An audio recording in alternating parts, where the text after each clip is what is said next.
There are towns that geography tried to forget.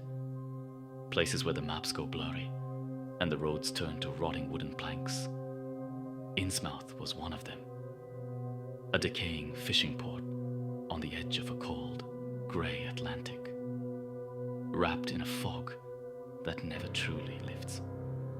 I arrived in Innsmouth as an investigator for a maritime insurance company.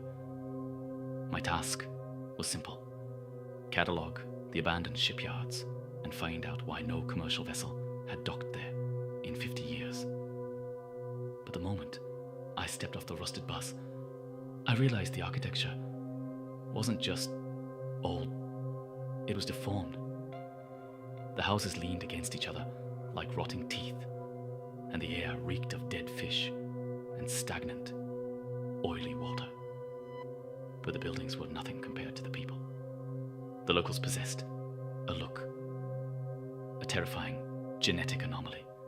They had wide, watery eyes that never seemed to blink, flat noses, loose, greyish skin with strange patterned folds around the neck that looked suspiciously like gills. They didn't speak to me. They just stood on the salt-crusted docks, staring into the dark water, whispering in a guttural, wet language that sounded like water choking in a throat. On my third night, the storm came. The ocean didn't just rise, it roared. I looked out my hotel window and saw the entire town marching toward the shore. Hundreds of them, stripped of their clothes, walking barefoot into the freezing, crashing waves. They weren't drowning, they were returning home. I followed them to Devil Reef, a jagged black rock formation a mile off the coast. Through my binoculars, I saw the true horror of Innsmouth.